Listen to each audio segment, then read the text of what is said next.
Teacher training. इसमें आपको यही ध्यान रखना है कि जो भी नीतियों की हम बात कर रहे हैं बार बार, जो भी ऑब्जेक्टिव्स हम इसके रख रहे हैं, ये बेटे आपके सारे किससे रिलेटेड है, आपकी एजुकेशन से।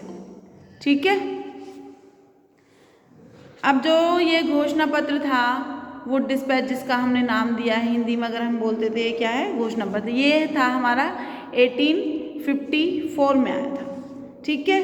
इसमें क्या थे हमारे, जो वुड डिस्पैच का जो घोषणा पत्र था यानी वुड्स डिस्पैच था, उसमें क्या था कि इन्होंने, सबसे बड़ी बात है, 100 अनुच्छेद यानी 100 अनुच्छेदों की एक विशाल, समझ रहे हो, एक बहुत बड़ी रिपोर्ट पेश की थी। और इस रिपोर्ट में क्या था कि उन्होंने जितने भी एजुकेशन से रिलेटेड, ये मैं डायग्राम्स भी बना रही हूँ, एजुकेशन से रिलेटेड जो भी हमारी फैसिलिटीज़ होनी चाहिए थी वो सारी, जैसे आपको पता चल रहा है कि आप मान के चलो बेटे, सोचो भी इस चीज़ को, आपको ना पर्टिकुलरली हर एक चीज़ को याद रखना। एडम रिपोर्ट को आप कैसे याद रखोगे, आपको अच्छे से याद है कि मैम ने इसके 3 पार्ट्स करवाए थे, अलग अलग टाइम पे अलग अलग बार, और एक राजा राममोहन राय से वाकिफ थे, वो बंदा मिला था विलियम एडम, और वो पादरी रह चुके थे चर्च के, इसलिए उनकी जो रिपोर्ट थी, वो जो पहली वाली रिपोर्ट हमारी अंग्रेजों की आई थी मैकॉले वाली, उससे बेटर थी, उसमें कुछ इम्प्लीकेशंस थे। लेकिन अगर अब आप यहाँ देख रहे हैं वुड डिस्पैच की अगर हम बात करते हैं, तो ऑटोमेटिकली जब आपको पता चल रहा है कि जो वुड डिस्पैच की है वो 100 पेजेस की जो एक घोषणा पत्र उन्होंने रेडी किया है for education and education implications also, तो ऑटोमेटिकली जब हम, कोई बंदा इतना एजुकेशन के बारे में सोच रहा है कि उसके रिगार्डिंग वो 100 पेज तक रिपोर्ट पेश कर रहा है, तो इट इज़ इफेक्टिव, है ना। अगर आपके पास रिसर्च करके आपको कोई रिजल्ट मिल रहा है, तो वो क्या होगा आपके लिए, ज़्यादा या बेहतर होगा आपकी एजुकेशन के लिए और एजुकेशनल इम्प्लीकेशंस के लिए। क्लियर। तो आप इन सभी को ऐसे मतलब माइंड में कॉन्सेप्ट को क्लियर करके फिर याद रखोगे। ठीक है। अब जो वुड डिस्पैच थे, उन्होंने सबसे पहले एजुकेशन जो रिस्पॉन्सिबिलिटीज़ की बात की है, ये पॉइंट आप डाल भी सकते हो अपनी नोटबुक्स में। एजुकेशनल जो रिस्पॉन्सिबिलिटीज़ की हम बात करते हैं, तो इसका मतलब बेटे यहाँ पे ये होता है कि एजुकेशन की जिम्मेदारियाँ, ठीक है, वो क्या होनी चाहिए। सबसे पहले क्या होनी चाहिए, आपको कहते हैं ना टीचर ट्रेनिंग में आपको क्या बनाना है, एजुकेशन की रिस्पॉन्सिबिलिटी बेटे, टीचर्स बनाना। ठीक है। इसमें कहा भी गया है कि जो महत्वपूर्ण यानी जो इम्पोर्टेंट आपके सब्जेक्ट्स हैं, उनको क्या करना है, उनकी नॉलेज लेनी है आपने। ठीक है। और सबसे बड़ी बात, एजुकेशन उस टाइम ये रिपोर्ट आई थी, उस टाइम में क्या था कि जो हमारा, अब आप इसके सन से जान सकते हो क्योंकि हमारी जो इंडिया की फ्रीडम थी वो 1947 में, और ये बात हो रही है हमारी 1854 की, यानी ये भी हमारा क्या है, बिफोर फ्रीडम का है। अगर ये बिफोर फ्रीडम का है तो सिंपल सी बात है, आज़ादी नहीं थी। एजुकेशन की रिस्पॉन्सिबिलिटी क्या बननी चाहिए, अपनी आंखें खुली रखना। अगर आप एजुकेटेड हो, आप एक टीचर हो या आप टीचर बनने जा रहे हो, तो आपको क्या होना बेटे, हर एक चीज़ की नॉलेज होना। यही एजुकेशन की रिस्पॉन्सिबिलिटीज़ में आपके आता है कि आपको उसके बारे में अच्छे से पता होना चाहिए, किस चीज़ के बारे में, जिसके रिगार्डिंग आप एजुकेशन ले रहे हो। अभी आप एजुकेशन, अगर मैं जोड़ के बताऊँ, एजुकेशन किसके रिगार्डिंग ले रहे हो, टीचर ट्रेनिंग के रिगार्डिंग। अगर आपको इसी टाइम में इसी से रिलेटेड इन्फॉर्मेशन अच्छे से आपके एजुकेशन नहीं दे पाती है, तो इट मीन्स क्या, आप कैसे अच्छे टीचर बनोगे। ठीक है। तो यही सेम आपको कंसेप्ट क्लियर करते करते करते करते यानी वुड डिस्पैच को याद रखना है। बड़ी रिपोर्ट थी, 100 पेजेस में दी थी। ठीक है। किसी को कोई प्रॉब्लम तो नहीं है, यस और नो। नेक्स्ट, अब हम आते हैं बेटे इसके एम्स पर, एम्स ऑफ एजुकेशन। रिस्पॉन्सिबिलिटीज आपने दे दी हैं, ठीक है, पढ़ ली हैं, और हम बात करते हैं एम्स की। तो एम्स क्या होने चाहिए, अब आपने भी तो अपनी लाइफ के कुछ एम्स बना रखे होंगे, सेम टू सेम ऐसे ही हमारी एजुकेशन के भी, क्योंकि वो हमारे लिए बहुत इंपॉर्टेंट है, तो हमारे एजुकेशन के भी कुछ क्या होते हैं, कुछ एम्स होते हैं। सबसे नंबर 1 जो मैकॉले, जो वुड डिस्पैच थे, इनकी क्योंकि इफ़ेक्टिव थी, तो उन्होंने सबसे पहले एजुकेशन का जो एक एम डिसाइड किया, वो क्या था बेटे, जो इंडियंस थे उनका जो मेंटल लेवल था, यानी बौद्धिक स्तर जिसको बोलते हैं, उसको डेवलप करना। ओके। डेवलप करना इट मीन्स इम्प्रूवमेंट करना उसमें। और जो उनकी मॉरल वैल्यूज़ थी उनको भी इम्प्रूवमेंट करना। क्लियर? यानी उनके अंदर सच्चाई, ईमानदारी, ये सारी चीज़ें। ठीक है? और उचित कर्मचारी पैदा किए जाएंगे। इट मीन्स काम करने वाले जो हैं, क्योंकि काम उस टाइम कौन करते थे? इंडियंस। उनको क्या करना है? अच्छे से अगर हम एजुकेशन दे पाएंगे, यही अंग्रेजों की नीति थी, तो वो क्या कर पाएंगे बेटे? अच्छे से काम कर पाएंगे। क्लियर? नेक्स्ट जब हमारा आता है करिकुलम ऑफ एजुकेशन, यानी शिक्षा का पाठ्यक्रम। अब ये किस टाइप का होना चाहिए? शिक्षा का पाठ्यक्रम, गुड के घोषणा पत्र में शिक्षा का विस्तृत पाठ्यक्रम। ठीक है?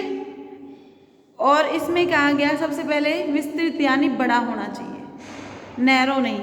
इट मीन्स आपको इंडियन कल्चर तो पढ़ना ही करना है करिकुलम में, प्लस आपको वेस्टर्न भी पढ़ना है। ठीक है? तो इन्होंने क्या बना दिया? इसका एक विस्तृत रूप बना दिया। ठीक है? क्लियर यहाँ तक सभी को? और क्या था?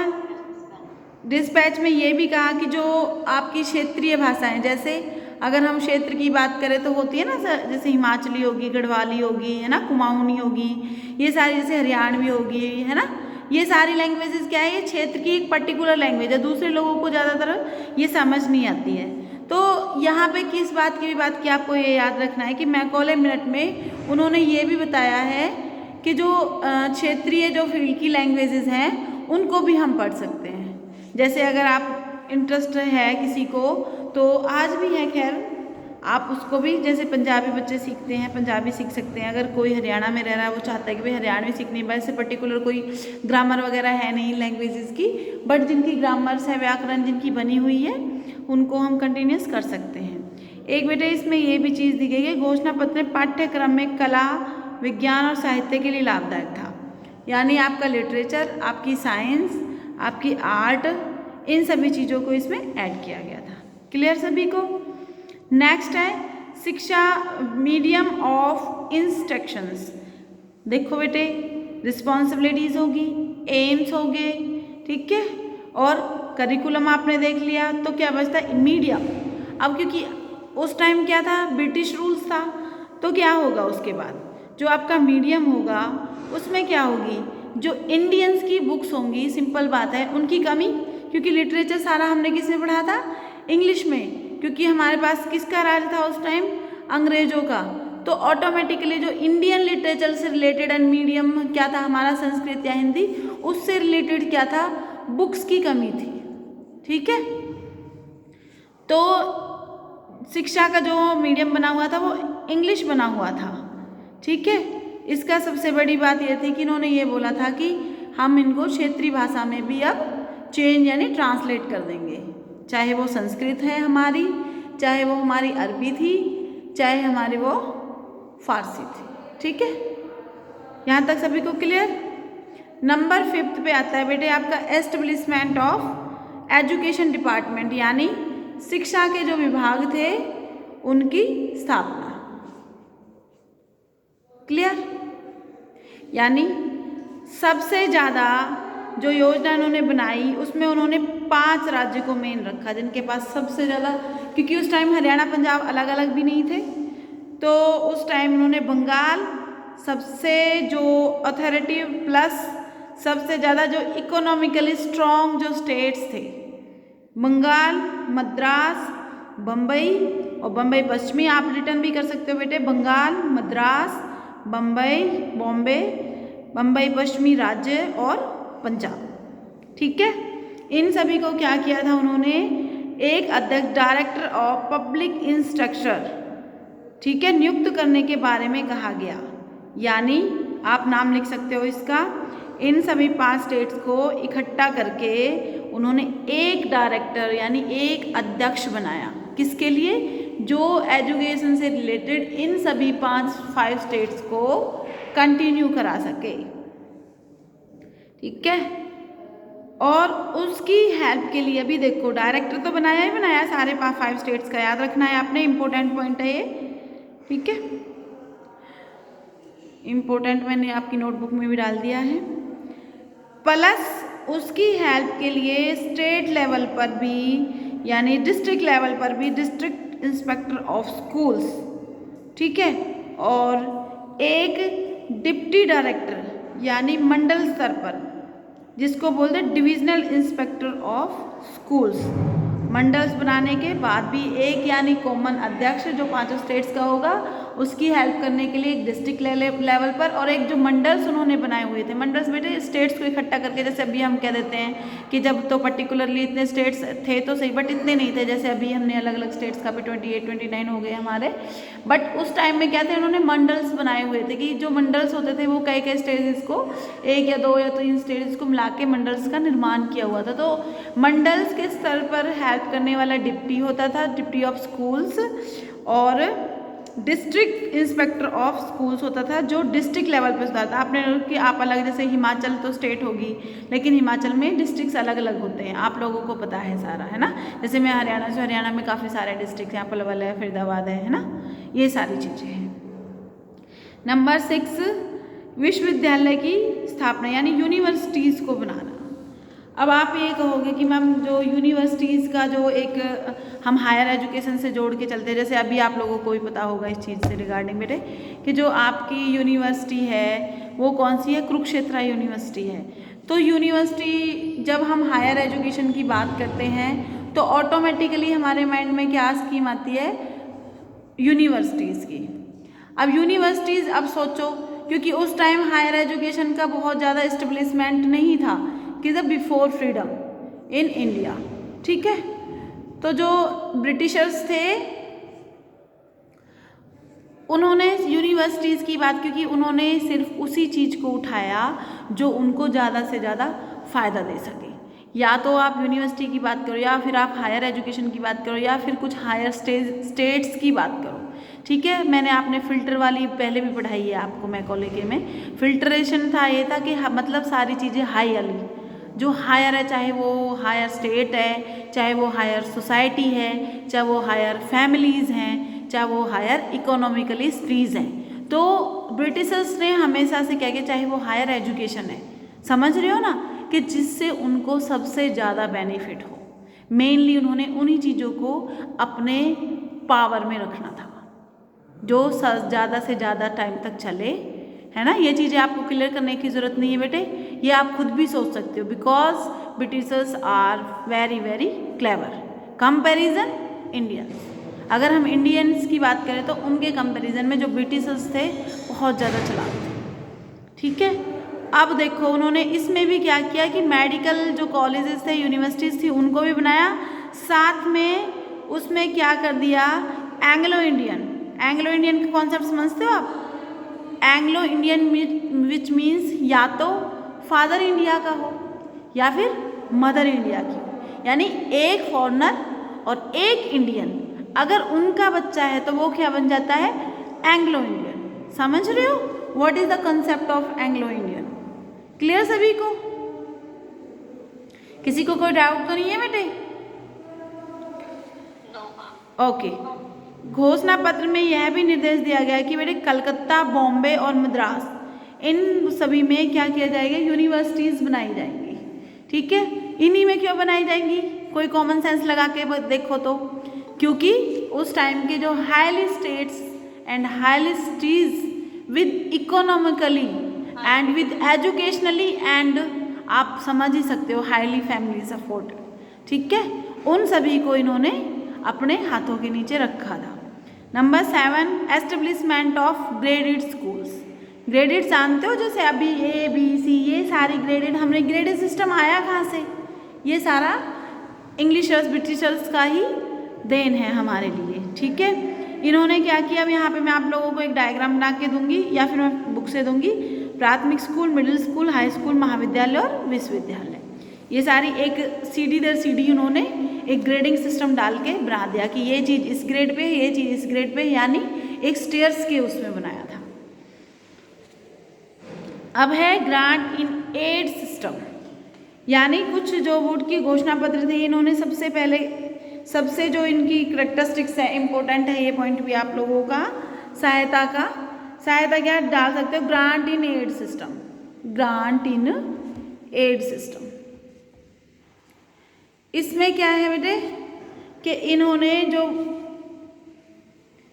कुछ भारतीय लोगों की तरफ से कुछ प्रयत्न किए जा रहे थे, ठीक है, तो उन्होंने क्या किया, सेम जो मैंने आपको पहले भी बताया था, जैसे एफर्ट्स करते रहते थे इंडियंस, जो कुछ विद्वान थे, जो स्कॉलर्स थे, वो यही एफर्ट करते रहते हैं किसी भी तरह जो हमारी एजुकेशन है, मान लिया कि ब्रिटिशर्स ने हम पे काबू कर रखा है या नहीं, उनका शासन था हमारे ऊपर, बट कुछ विद्वान उस टाइम में भी जो ये चाहते थे कि जो हमारा कल्चर है, जो हमारी सिविलाइजेशन है बेटे, जो हमारा लिटरेचर है किसका, इंडियंस का, उसका पूरी तरह से नाश ना हो, वो पूरी तरह से फिनिश ना हो, इस चीज़ को लेते हुए उन्होंने कुछ डोनेशन वगैरह कैंप, ये सारी चीज़ें ऑर्गेनाइज कर रखी थी, फीस नहीं लेना या फिर कुछ कम कर लेना, है ना, उनको स्थानीय स्तर पर समितियाँ बनाना स्टूडेंट्स के लिए। तो इसमें क्या किया इन्होंने, और ज़्यादा माइंड यूज़ किया, ठीक है, और इसमें वुड्स के उसमें उन्होंने जो सहायता अनुदान प्रणाली थी गुटनिरपेक्ष की, उसको भी उसमें ऐड कर दिया। इट मीन्स अब जो वो पर्टिकुलरली अलग अलग अपने लिए कर रहे थे इंडियंस, वो क्या हो गया था, वो अंग्रेज़ों के लिए भी यूज़फुल हो गया था। क्योंकि अगर आप एजुकेशन की बात करोगे और एजुकेशन के लिए कुछ करोगे तो ऑटोमेटिकली क्या है, इंडियंस भी आपकी हेल्प करेंगे विथ ग्रांट। समझ रहे हो ना, कुछ धनी शिक्षित वर्ग होता है ना कि चाहते हैं, आज भी है कि कुछ लोग आपने देखे हो जैसे टाटा बिरला वगैरह ये हैं कि एजुकेशन के लिए इतना डोनेशन दे दिया, इन्होंने इतना कर दिया है, ये सारी चीज़ें इंडिया में उस टाइम भी थी, ठीक है बेटे। तो अंग्रेज़ों ने उनको भी अपने साथ ऐड कर लिया, किसमें, वुड का जो लेटर है, जो पत्र बनाया वुड डिस्पैच, इसके इसमें। और जो इंग्लैंड की सहायता अनुदान प्रणाली की पालना थी उसमें भी, अब देखो क्योंकि अगर इंग्लैंड हेल्प कर रहा है तो क्या होगा, इंडियंस को भी करनी ही पड़ेगी, ठीक है।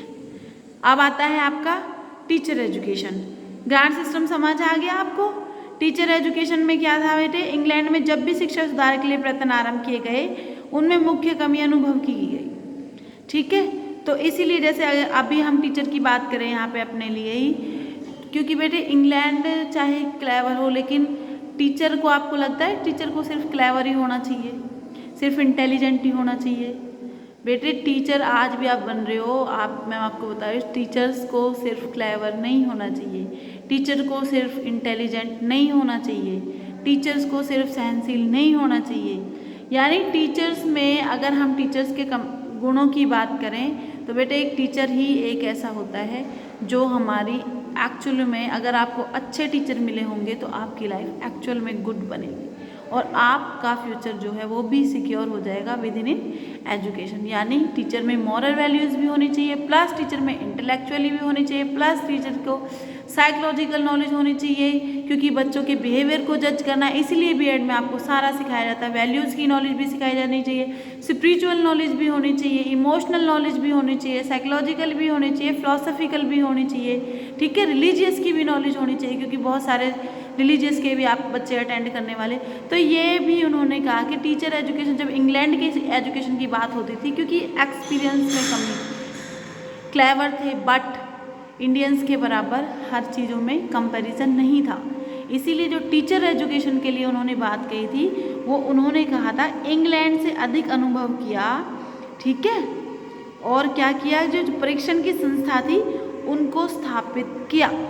इट मीन्स उन्होंने स्कूल्स खोले, बट उन्होंने जो टीचर्स बनाए बेटे वो किस टाइप के बनाए, उन्होंने इंग्लिश, अंग्रेजी, ठीक है, क्योंकि अब बिफोर फ्रीडम आपने जो भी चीज़ डालनी है, वैसे इनमें फ़र्क है, डिफ्रेंशिएट है हर किसी में, बट आपको ब्रिटिशर्स को हेड बना के चलना है, ठीक है, क्योंकि जितनी भी नीतियाँ हमारी बनी हुई थी वो उन्हीं को सभी को ध्यान में रखकर नेक्स्ट टू कंट्रोवर्ट की गई थी। Next, education and employment. Clear, education को अगर एम्प्लॉयमेंट जोड़ो, क्योंकि उन्होंने यही रूल बनाया था, आज भी हमारा वही रूल चला हुआ है। बिजनेस करने से लोग क्यों घबराते हैं, जॉब करने की रिस्क लेने से, क्योंकि जो एक ड्रग की तरह सैलरी दी जाती थी ये अंग्रेज़ों के टाइम से थी। पढ़ाते लिखाते भी इंडियंस को ही थे, राज भी उन्हीं के ऊपर करना था उन्होंने, और डिफ्रेंशिएट भी उन्हीं के बीच में लाना था, पनिशमेंट भी उनको ही देना था। तो उन्होंने क्या किया, शिक्षा में रोज़गार, कहीं ना कहीं ये चीज़ ठीक भी थी, लेकिन एज अ पॉजिटिव पॉइंट्स, वो हम बाद में पढ़ेंगे मेरिट्स एंड डिमेरिट्स। अभी के लिए जो उन्होंने किया था वो हम बता रहे हैं। रोज़गार होना ही चाहिए, ये चीज़ ठीक। अगर आप एजुकेटेड हो बेटे और अगर आपको जॉब ना मिले तो ये आपके लिए अच्छी चीज़ नहीं है।